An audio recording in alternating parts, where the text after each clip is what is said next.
Well, good morning, everyone. It's a pleasure to be here, and we will find out whether I can do a good interview or not. The subject, our guest today, is an award-winning journalist, an author of best-selling books, a frequent broadcaster, but for many of us, I know he is very well known as a staff writer for the New Yorker magazine, for which he's written the unmissable annals of communications since 1992. He's written 11 books on topics as diverse as network television, the financial industry, the long-term unemployed, the Microsoft trial, and most recently, this very wonderful book about Google, a book that Walter Isaacson, the biographer of Jobs, of course, has described as the seminal book about the media in a digital age. The Columbia Journalism Review ranks him as America's premier media critic, and New York Magazine has described him as the media Boswell. Today, I hope he'll be more Dr. Johnson than Boswell. And I'm reminded that Johnson said, "Curiosity is one of the most permanent and certain characteristics." So, ladies and gentlemen, please welcome the vigorous intellect of Ken Auletta.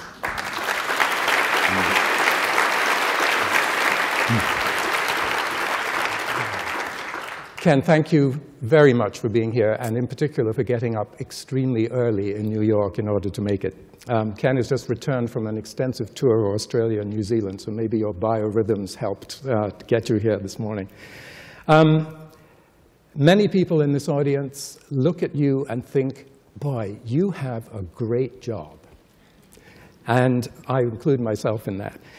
But a friend of mine was the director of communications for Governor Hugh Carey in the 1970s, and he remembers you as a particularly sharp member of the press corps in Albany. So was it politics that got you into journalism? You know, your life takes strange twists. I have an advanced degree in political science, and I thought my life would be in government. Not running for office, but being in government. And I got out of graduate school, dropped out a PhD program, got up beyond a master's, and went to work for a guy by the name of Howard Samuels as a speechwriter, code holder. He was running for governor, Reform Democrat. Worked for Bobby Kennedy in his 68 presidential campaign, and did various jobs in politics until in 1974 I was the campaign manager for Howard Samuels, a man I was very devoted to, who ran for governor, and lost to Hugh Carey in a primary, even though he was a favorite. So I was involuntarily unemployed. And I always wanted to be a writer, and speechwriter wasn't enough, and so I entered journalism. And I remember my first piece I wrote was for Connecticut Magazine for $300, and then I started writing for the Village Voice, which didn't pay much more, and New York Magazine, and then basically. But again, you know, I started writing about politics, and now I write about the media, so go figure. So what prompted your decision to specialize in the media? I mean, you were writing about media before the internet came along, so you were interested in newspapers and magazines and so on. I had been writing for the New Yorker about politics, wrote a three-part series for them called The Underclass, which became a book. And I wanted to write about television, which I saw going through this, what I thought was revolution, and the great disruptor of television then was cable. Was cable, yeah. And this is the mid-'80s.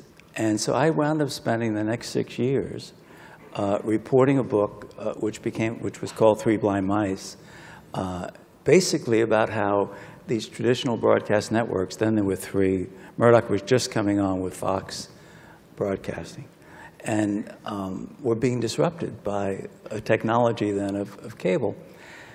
So I finished the book. The book came out in '91, and I was thinking of doing a biography then. I hadn't written a biography as a book. And Tina Brown was just appointed the editor of the New Yorker magazine. And a dinner was given for her by Cy Newhouse, the owner of Condé Nast, including the New Yorker. And I was seated next to her for whatever reason, I later learned the reason, she asked if I would come and write about annals of entertainment for the New Yorker. And I said no. I said I want to do a book. I said, but you're thinking of it too narrowly. It's really annals of communication, because the world was being changed so dramatically, as your world is being changed so dramatically. And you have to include digital companies, and you have to include telephone companies and cable companies, and not just Hollywood studios or television networks. But then I actually went to Italy on a vacation the next day, and I said no. And then I thought about it, and I said, this could be kind of fun. So that's what I wanted to do. That into. It's interesting you mentioning the idea of writing a biography, because I think anybody who's read your books and your pieces, they're all centered around really compelling portraits of extraordinary people. So it's as if you decide that you're going to focus on a person first and then see the person in the context of the business or the technology that they are engaged with. I had one of the great experiences I had, teaching experiences or learning experiences I had. William Shawn was a longtime editor of the New Yorker, and he was the one who hired me to write pieces for the New Yorker. And I came to him at one point, and I said, this is like '81, and I said, Mr. Shawn, I said, something's going on with poverty in America.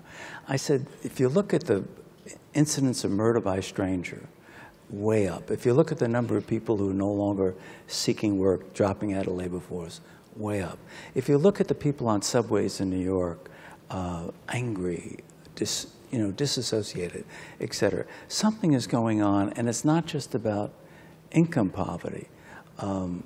And he looked at me, and he's a short man, and he rocked in his chair a little bit, and he said, Mr. Auletta, he talked a little like Peter Lorre, so forgive my... He said, Mr. Auletta, that sounds like a very interesting sociological yak piece. What you need is a vehicle to tell the story.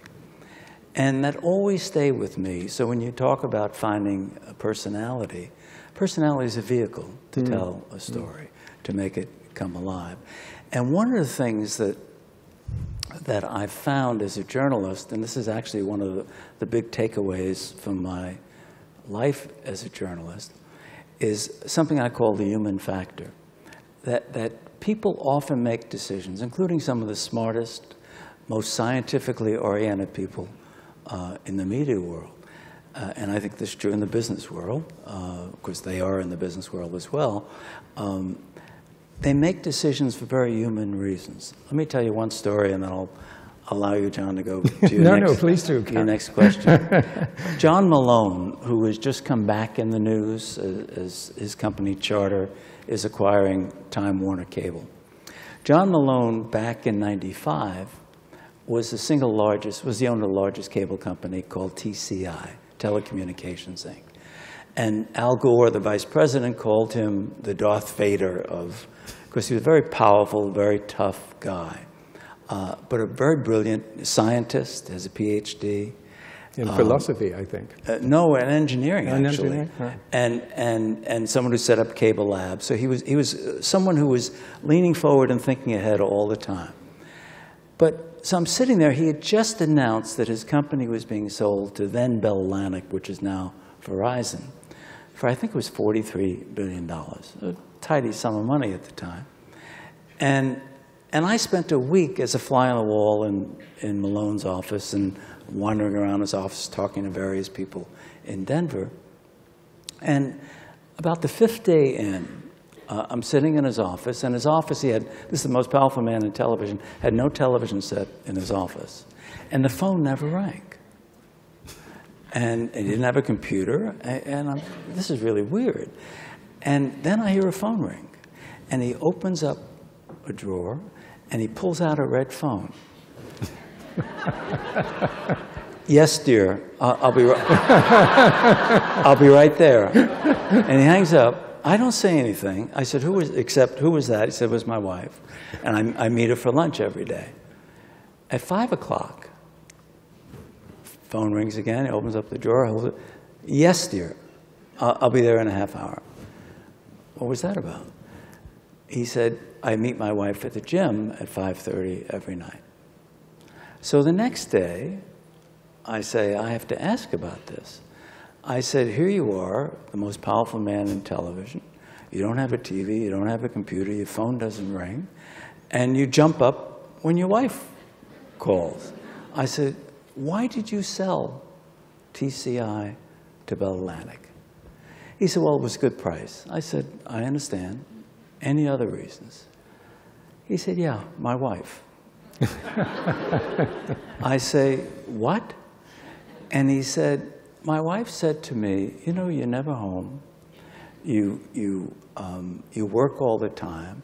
You have not honored your marriage vow to me, not that you've had affairs or anything, but you haven't honored your marriage vow to me to give me the time and attention that I deserve. So he said she was right.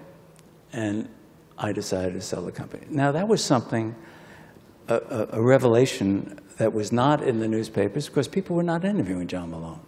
He didn't basically talk to the press. Why he talked to me is a whole other subject and somewhat mysterious, perhaps, as well. But nevertheless, being up close to a human being, you then found a human factor that helped determine a basic and very big decision. This is a truism that I found as I spend intensive time doing, in effect, mini biographies of people from Rupert Murdoch to Bill Gates. And it just intrigues the hell out of me. Right. Your Malone story reminds me that in 1997, I had to give a presentation to the Board of Trustees of the laboratory about putting our journals online. And one of the trustees was Charles Dolan, the owner of Cablevision. And afterwards, he told me that he had heard of the internet because his gardener had told him about it. So,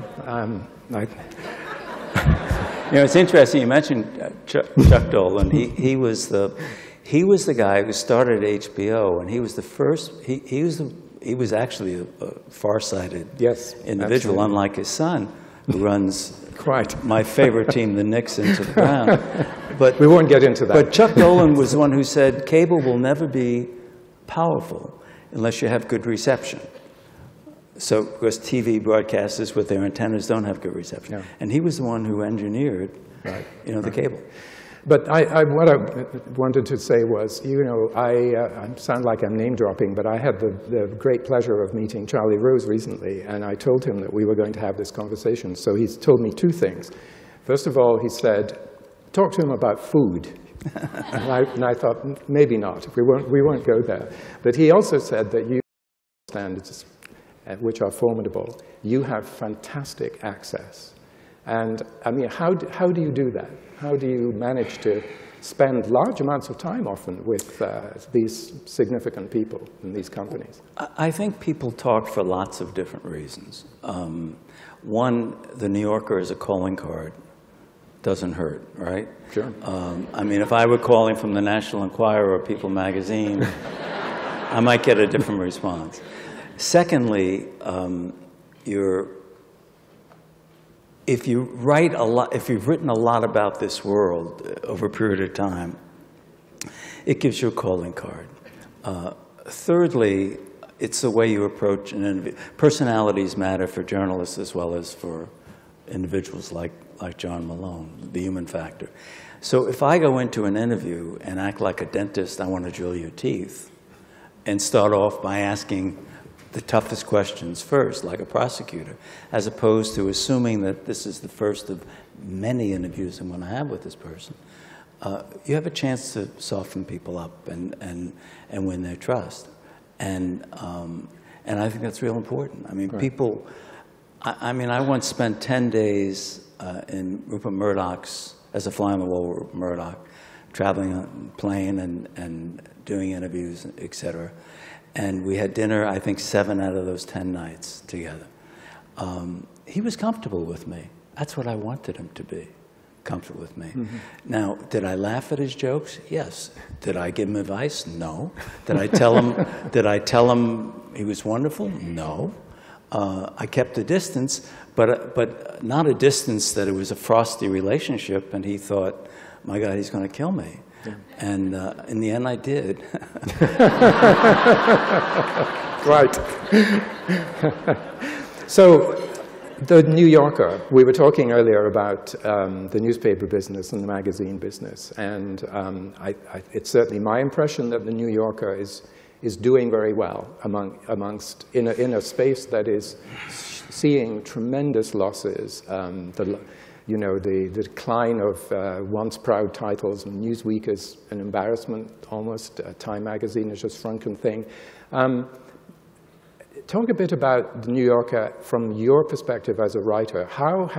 Particularly, how has the digital transformation of the New Yorker, which has been very significant in recent years, how has that changed what you do for the New Yorker, how you write for it, the kind of pieces that you might pitch? It hasn't. Hasn't. The New Yorker is I know you talk a lot about partnerships, as many people in the media world and the world at large talk about it. They have to talk about. But when you hand a piece into the New Yorker, you are edited with great care, and you are fact-checked with great care, and you are legally vetted with great care. So you walk away feeling, I know I do, that these people are all trying to make my piece better. And it's a wonderful feeling. And it's a very unusual feeling in the media world today. So that hasn't changed with digital. Digital has changed in the following ways. The digital New Yorker is very good. In the New Yorker, the editor had a meeting with the staff about 2 years ago in which he said, I want everyone on the staff to think digital, not just magazine, and think about pieces you could write for the digital, respond. Now, some of us, like me, who had been a columnist years before with the New York Daily News, I gave up a column because I didn't want to write 900 words. I mean, my leads in the New Yorker are 900 words. And so you get nervous. I mean, are they going to expect you to be posting, 600-word and quick hits? And no, the answer is no, they're not. And so the New Yorker has online, if you see it, as I do every day, I mean, they have great stuff. Adam Gopnik, et cetera, writing about Frank Sinatra. And it's just wonderful. And people, and they're good writers, and they're thoughtful. The other thing that's changed is that when we first started digitally, anytime I would write about Facebook or Google or whatever, I would want it to be posted digitally. And the New Yorker had a policy of not posting major pieces online. And that's changed dramatically. Yeah. So a lot of pieces now will appear online. And that's an inevitable change that had to happen. So they're still protecting the print as much as possible, sort of inching towards, what, an entirely digital future at one point? Well, you see, that's a question that and I know there's a parallel question that you face in this organization about digital. If you think about it, say a newspaper. A newspaper, 60% of its costs on average, and higher for non-New York Times type newspapers, is basically paper, printing, distribution. And so if you could save 60% of your costs, wouldn't that be wonderful? The problem is that the profits for newspaper come from the print edition. And the same issue applies to magazines. Yeah. And one of the problems, and I'll state it as boldly as I can, take the New York Times. The New York Times now has 950,000 digital subscribers. Phenomenal growth and great success. But where does the profits for the New York Times come? From the print newspaper. Even though the print newspaper is losing circulation and losing advertising. Why? Here's why. The average reader of the New York Times newspaper, print newspaper, spends roughly 35 minutes a day. 2 years ago, it was 35 minutes a day reading the newspaper. The average reader of the New York Times online, again, 2 years ago, spends 34 minutes a month, not a day. So what does that mean? An advertiser says, they're not seeing my ads online. Therefore, I'm going to pay them 1/10 of what I pay for the same ad in a newspaper. That's the economic problem that newspapers face. So, just related to that, did you see the announcement from the Financial Times a week? Maybe you were out of the country when they made it, but they're introducing a new advertising system in which, as far as I can tell, you don't have to pay as an advertiser in the online edition of the Financial Times unless the reader stays on looks at your ad for longer than 5 seconds. That's the Google model. Yeah. The Google ads, Google is the largest digital advertising platform in the world. And one of the reasons they have the kind of profits they have is because in search, if you look at the search page when you get it, on the right-hand side in a different color are all these ads. But the advertiser pays in a bidding process for those ads, and the one who pays the most gets the higher ranking. Again, just in the right-hand box. But they don't pay the advertiser unless you click on that ad. But the Financial Times thing is not pay for click, it's actually pay for time spent on the page, which did strike me as being kind of unusual. But maybe the Financial Times, they have a very different audience to a typical daily newspaper. Actually, the Financial Times, I think, was the pioneer of the whole notion of a metered web. That they went online and said, we're going to charge. At the time, newspapers said, we'll give it away for free and we'll get a large number of people and they'll pay with advertising, and that didn't work. So we need a subscription model. And they created the metered model, which basically says you can get 5 or 10 free glimpses of articles a month, but then you have to pay. Which is becoming a more common business model for many media properties now. Speaking of advertising and Google, what do you think of the argument that Google has done very, very well with directed advertising of the kind that you mentioned, but brand or image advertising, which is the kind of thing that you tend to see on television, they really haven't done very well with that. And perhaps the salvation of some of the more traditional media companies is in basically shifting that model from television to online and having more of the kind of ads that we're familiar with. The problem is that they all face in advertising future, or a major problem they face, is the world is moved to mobile. Yeah. And so mobile devices dominate, be it the iPhone or the iPad. And increasingly people are getting information from portable devices like that.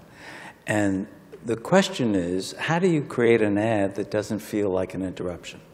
And, by the way, I would extrapolate and say the same problem attaches itself to television. The Netflixes of this world and the HBOs of this world basically are saying, or the YouTubes of this world, the largest network in the world, YouTube, in terms of audience size, they're basically saying you don't have to watch advertising. And so a whole generation of younger people wake up and they don't have to watch advertising. And if you have a PVR or a TiVo in your home, I mean, I watch some of my favorite shows like The Good Wife, which I love. I watch that the next night, and I skip the ads. So increasingly, and what you find is that Nielsen says that 52% of the people who have a PVR or TiVo box skip the ads. Yeah. Now think about what that heralds for the future.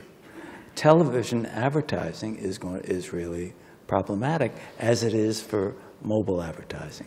So then the advertisers come up and say, well, maybe we can figure out different ways to do ads, either by hiding the fact that it's an ad, which is called native advertising, and they do it, they have a small print, it'll say this is an ad, but essentially it's pretending it's a news story in a newspaper or a magazine. And some newspapers even actually write the copy for the advertising, and they're paid a fee to do that. And then in mobile, they say, well, is there some way that we could make advertising a service? So if your location device is on your mobile phone, Ken, you're walking by or something, and we know that you like their stuff, you might want to go in, there's a sale or something. And if you go to a scientific meeting now, where there's an exhibit hall, the app that they give you is context sensitive. So as you are walking by a stand, then a special offer for that bit of kit will come up on your mobile phone. So that is definitely coming in all kinds of contexts. But whether it is coming economically successfully is the question. Yeah, I mean, behind so much of what we've been talking about is the question of long-term financial sustainability. Right.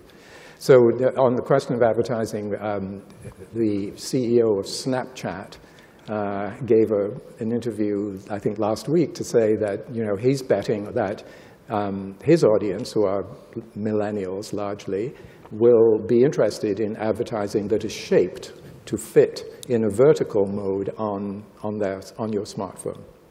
I'm smiling because 2 years ago, I was doing a piece in the New Yorker on Stanford University and writing about why they've been successful with entrepreneurs, and basically the kind of symbiotic relationship that exists there between the venture capital community and Stanford, and they just bleed into each other.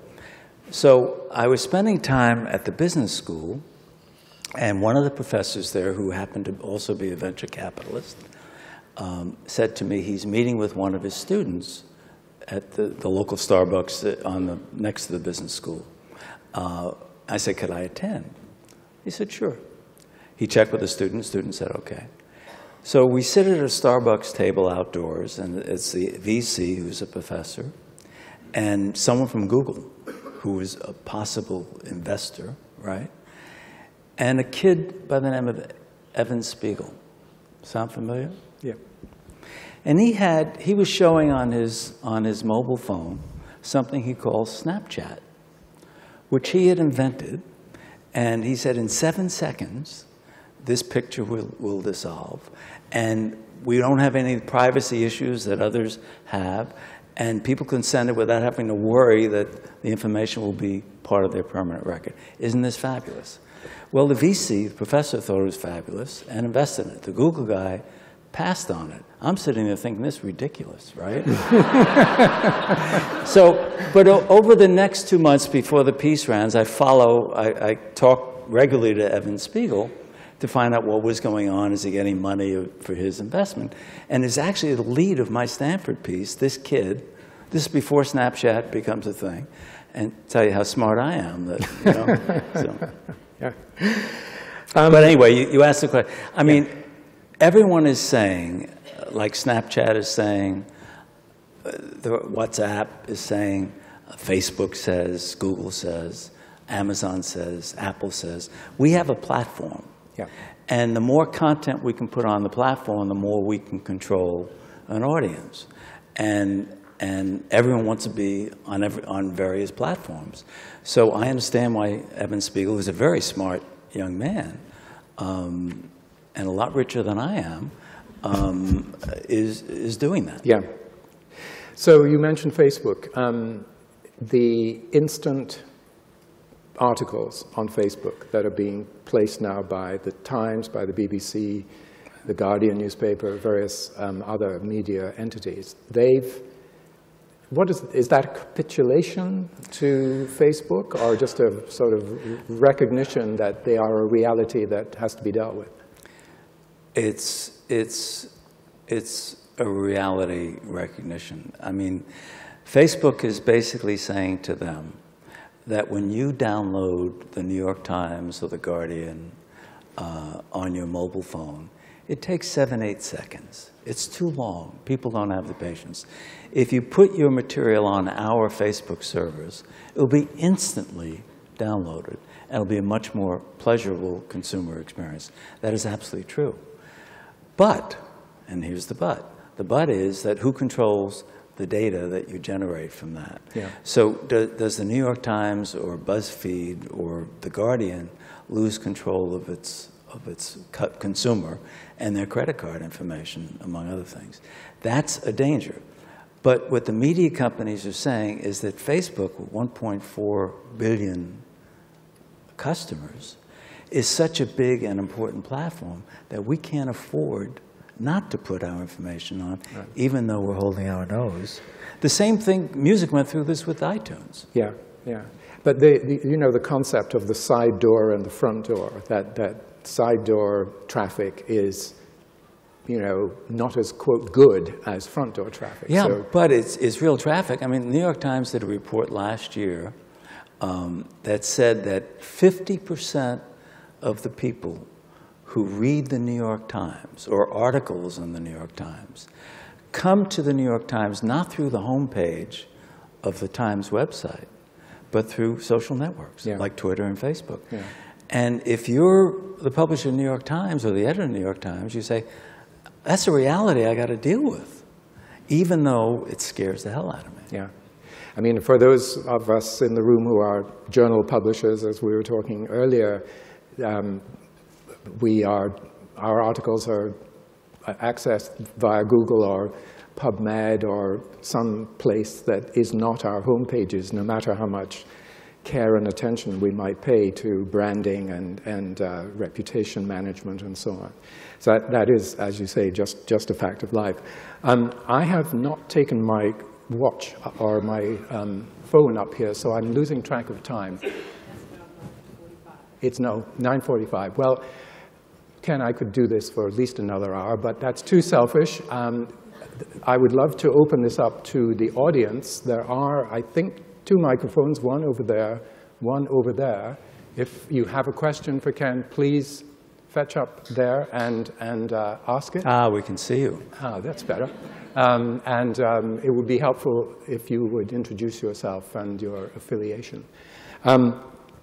We were talking before, Ken, about the concept of authority and gatekeeping and who is responsible for that and is it necessary. And I think I told you that I clipped from one of your articles a 1996 quote from David Foster Wallace, who even then described the internet as a place where there are 4 trillion bits of information coming at you, 99% of them shit, and it's too much work to triage to decide.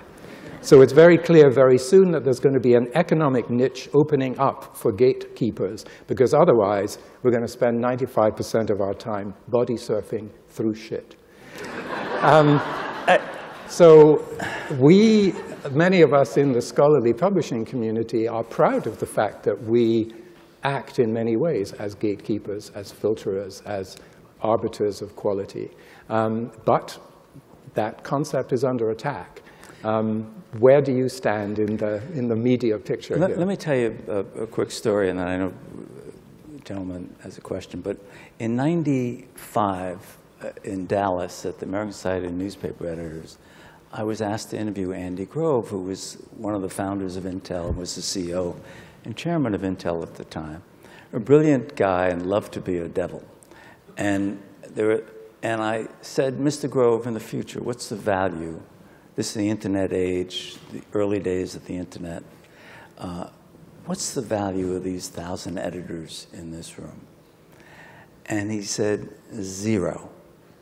I don't need them. As they all began to sink lower in their chairs, I said, why don't you need them? He said, because technology allows me to create my own newspaper. I'm interested in science. I'm interested in business. I'm interested in health. And I can get an Andy Grove designed newspaper just giving me that information. So what do I need an intelligent agent for? I can get it all done. I don't need curation. I'll be my curator. 2 years later, '97, at the World Economic Forum in Davos, again, I'm interviewing Andy Grove. And I quote what he said in '95.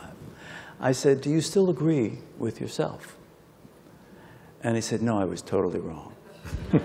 I say, why? He said, because I didn't understand that I needed a curator. I needed an intelligent agent. I didn't know that Bosnia would blow up, that Rwanda would blow up. And I was missing too many things. And there's too much shit out there. I need someone to sort it out for me. And actually, when you think about it, it's actually one of the more hopeful stories you can come up with about the future of the importance of journalism and curation. Interestingly enough, that in the music world, Jimmy Iovine and Dr. Dre, their company was sold to Apple for $3.3 billion. And his argument is that what's wrong with Pandora and these digital music companies is they don't curate. And so they're going to come out this summer with a curated music saying, we will give you, and because digital world, they'll know so much about you, we'll give you what we think you'll like. Robert. Hi. Well, thanks for that. I have to buy a print copy of your book, I think. Oh, good. But anyway, so buy the hardcover. It's more expensive. Actually, that's what I do, so you'll be fine. So I'm Robert Harrington. I'm at the American Mathematical Society. And so my question is purely selfish, really. But we have, at our society, we have 30,000 members, if you can believe that many mathematicians would be members of our society. But it's an aging profile. And we're struggling to think about where does the next generation of members of our society come from. My question really, well, there's two parts to the question. One is, what is the age profile of your readership at The New Yorker? What is that shifting and what are the trends there? And are there any lessons we can learn from your experience with The New Yorker and the age profile shifts and how you appeal to the next generation of readers that we could learn to, clearly an academic society, but in sort of thinking how to a member of a society like the American Mathematical Society? When Tina Brown took over The New Yorker in '92, the average age was 58. The average age of Fox viewer, television news viewer, is 65. The average age of the network newscast is 61, which is, you can tell, just look at the ads, and you know who's watching it. Dentures, hair replacement, Viagra. But what she did at The New Yorker in '92 was she introduced photographs, which had never been done in The New Yorker. She did some articles, digital articles that I was doing some of that might appeal to a younger audience. She did a series of things, and she did some controversial things, some of which were wrong, but nevertheless, she was throwing stuff against the wall and seeing what would stick. She reduced the average age by 10 years of The New Yorker. I don't know what it is today, but it's not 58. And a problem we all have is the demographic problem. And one of the big questions is, in the world I occupy, will the younger generation growing up without ads and reading on screens, not paper, and being bombarded with so much information, will their attention spans be attenuated and changed in fundamental ways? And there's a fair amount of writing on the subject saying, yes, they will. That will change the reading experience.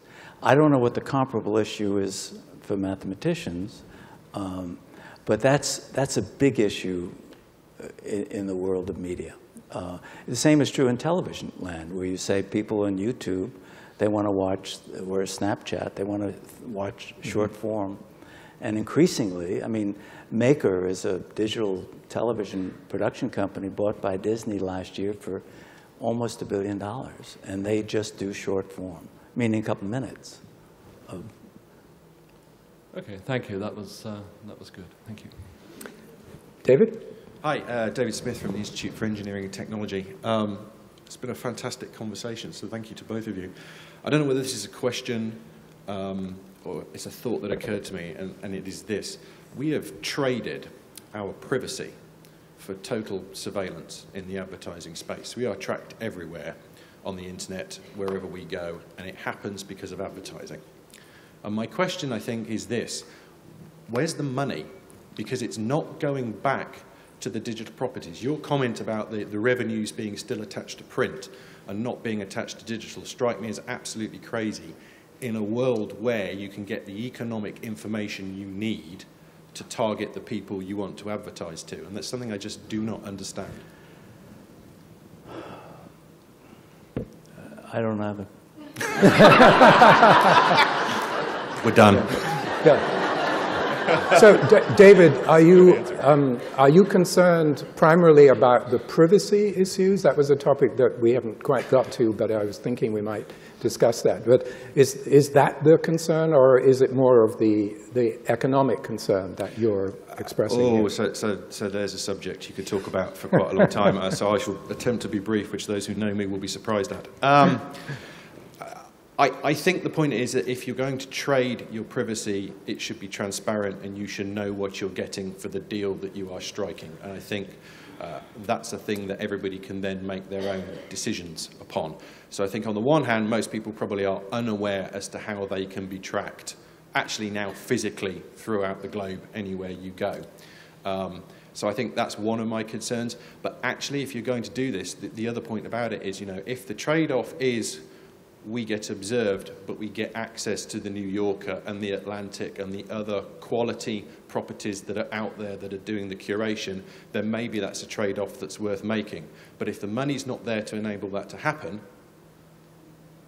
Yeah, I get you. The privacy issue, I was being glib in my response. The privacy issue is, as you suggested, advertising related. Advertisers want to know more about you.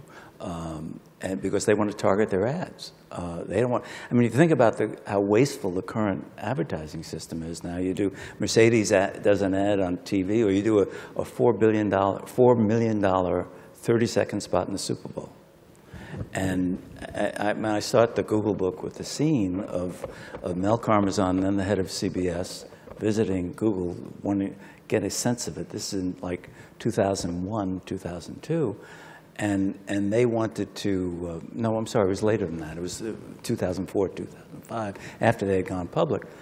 And they said, why don't you buy, ads on Google? He said, well, no one sees them.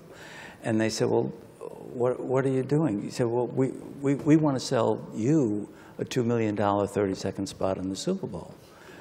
And they said, that's ridiculous. You don't know who watches that ad on TV. You don't know who buys your product because of that ad. It's totally nonsensical. And Karmazin, after letting this sink in, as he's sitting facing Larry Page and Sergey Brin and Eric Schmidt, and Marissa Mayer was in the room, then the 4 Google executives, he looks at them and he said, you're effing with the magic. Yeah. And what he meant was, we make our money by people not knowing whether it works. Now they know what works, and they want to do that. But that's only one part of the reason why it's done. The engineer is the other part of it. The engineer, to an engineer, data is virtuous. The more data they have, the more they can know about consumers and what consumers want, not just in terms of advertising sense, but how they spend their time. And that becomes a very valuable piece of information for an engineer as well. But privacy issue is humongous, I agree. And you've made the point in your writing that the engineers that run companies like Google and Facebook are great at data, not so good at emotion. So they don't understand when the things that they do upset people. Right. Kent, good to have another American accent in the room. Yes, thanks. Kent Anderson, AAAS Science. I've been watching how the DVR has changed the formats of television shows. Credits are briefer. ESPN now has a ticker down the side so that you can see what's coming up so you don't skip forward and backward and bypass content. Opening credits are over action so you don't drift because you now can record shows and skip forward. Even advertising on television is different because of the DVR. More visual, so even that glimpse you get as you skip through, you get some message out. I'm wondering, because print has been something that doesn't seem as malleable based on some sort of technological intervention like that, especially in our world where the PDF and the scholarly 2-column article continues to dominate.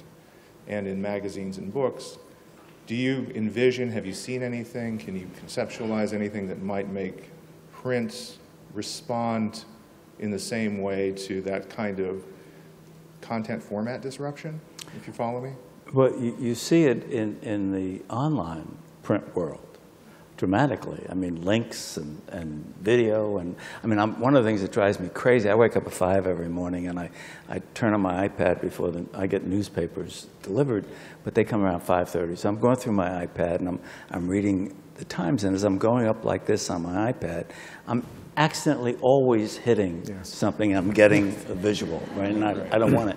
But there are amazing things. The New York Times, Wall Street Journal, Washington Post online, it's so different than the newspaper, and it offers you so much more.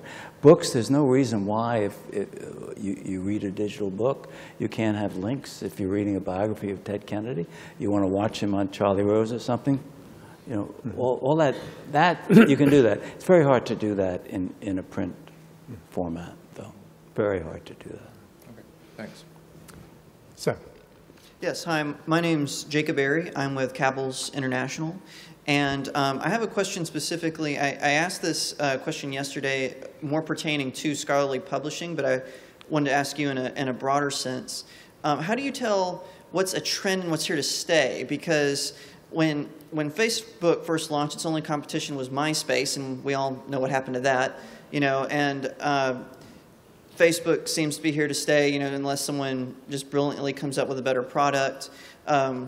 So I was just curious on your perspective. How do you tell what is trendy and what is core? What is, because especially us who, I'm a marketing associate, how do we know where to aim our, like our marketing? Are we going to go with something that's trendy for right now, or do we want to go with something that's more core? It's a guess. It's not a science. Witness how dumb I was about Snapchat. And, you know, you basically, the challenge for all of us, for media companies, for you in this audience today, is, you know, I wrote this in the Google book, but there are two types of people I found that I'm broadly generalizing. Those who lean back in the traditional media world, which was a part of this book. They were being disrupted by the digital companies like Google, but they were leaning back and saying, "Oh, woe is me! This is terrible. The digital revolution. It's just terrible what these people are doing. We got to sue them. We got to stop them. We won't cooperate with them." And then there are those who lean forward, and those who lean forward basically say, the digital problem is a digital opportunity, and we have to think of it as an optimist would. And when you think about it as an optimist would, you say, I'm going to throw things against that wall. I'm going to throw lots of things against that wall, but I'm going to try and see what sticks. And in the digital world of newspapering, it's not clear what sticks. A lot is being thrown up there. Just like in your world, it's not clear, scholarly publishing, what's going to stick.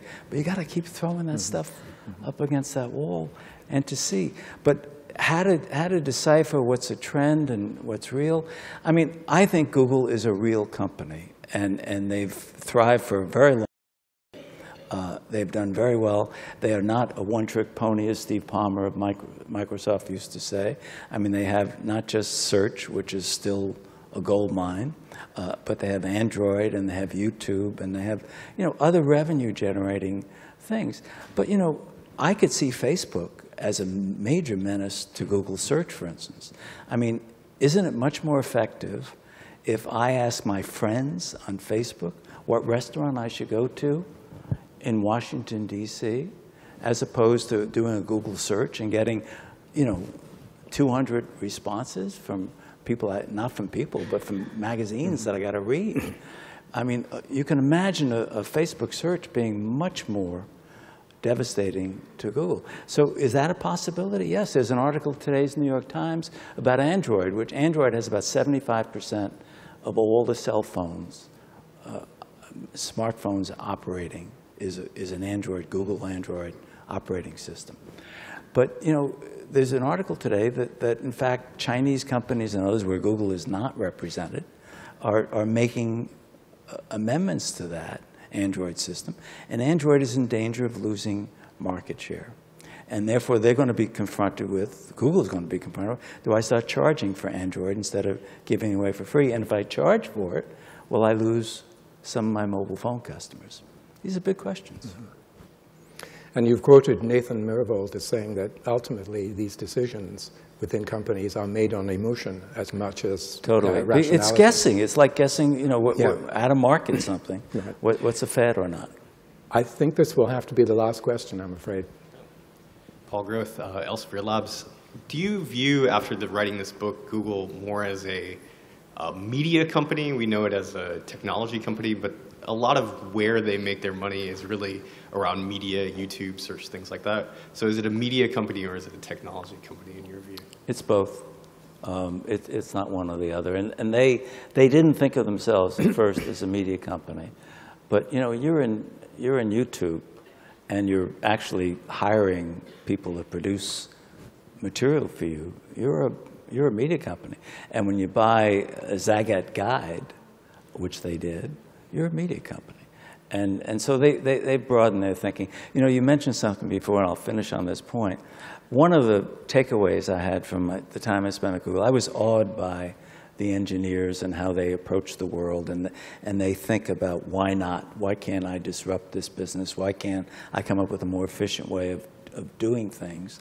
And that's what Airbnb or Uber and Google and Facebook and all of them do. But the thing that punched me in the nose as I spent time there was how these people had spent so much time staring at their computer screen alone that they were not used to thinking about human beings. And I mean, it's like the time I interviewed Bill Gates in the 90s, and I knew him fairly well as a journalist, and we're sitting in his office, and Gates is rocking back and forth like this, and he reaches back, it's just the two of us, and he reaches back to get himself a Diet Coke. Does he think to offer me one?